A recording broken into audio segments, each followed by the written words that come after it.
Halo Tribuners, kembali lagi dalam Tribun Jogja Update bersama saya Priska Ruri.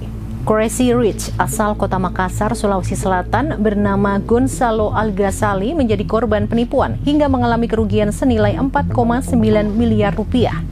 Keluarga Gonzalo menyerahkan uang miliaran rupiah ke AFR, wanita asal Kabupaten Bone, setelah diiming-imingi bisa lulus saat pendaftaran Taruna Akademi Kepolisian atau Akpol. Namun seiring dengan berjalannya waktu, janji itu ternyata tidak terbukti. Dengan ditemani anggota keluarga lainnya, Rusdiana yang merupakan nenek dari Gonzalo kemudian melapor ke Mapolrestabes Makassar pada 4 September 2024.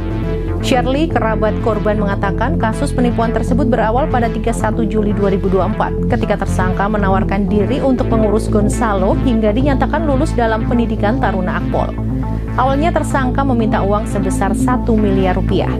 Namun permintaan uang kemudian meningkat menjadi 1,5 miliar rupiah. Tidak berhenti sampai di situ, tersangka meminta uang tambahan lagi sebesar 3 miliar rupiah dengan alasan persaingan yang berat.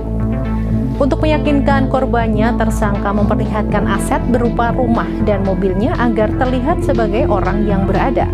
Meski sudah merogoh kocek dalam jumlah fantastis, nama Gonzales ternyata tetap tidak lulus dalam penerimaan Taruna Akpol. Akan tetapi tersangka tidak kehabisan akal. Dia membawa Gonzalo ke Semarang dan berdalih akan mempertemukannya dengan Kapolri untuk makan siang. Namun janji ini juga ternyata hanya isapan jempol belaka. Gonzalo tidak benar-benar bertemu dan makan siang dengan Kapolri sebagaimana yang dijanjikan tersangka. Akhirnya keluarga Gonzalo memutuskan untuk melaporkan tersangka ke polisi.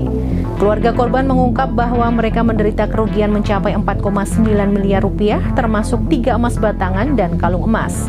Sementara itu, Kasat Reskrim Polrestabes Makassar Kompol Devi Sujana dalam keterangannya hari Selasa 15 Oktober kemarin menjelaskan bahwa tersangka AFS sudah ditangkap di rumahnya di Kabupaten Bone pada 29 September lalu. Selain itu, AFS juga saat ini sudah ditetapkan sebagai tersangka dalam kasus penipuan. Demikian berita terkini terkait Crazy Rich Makassar yang tertipu miliaran rupiah karena dijanjikan lolos Akademi Polisi. Ikuti terus berita-berita terkini hanya di Tribun Jogja Update. Saya Priska Ruri dan segenap kru yang bertugas pamit undur diri. Terima kasih dan sampai jumpa.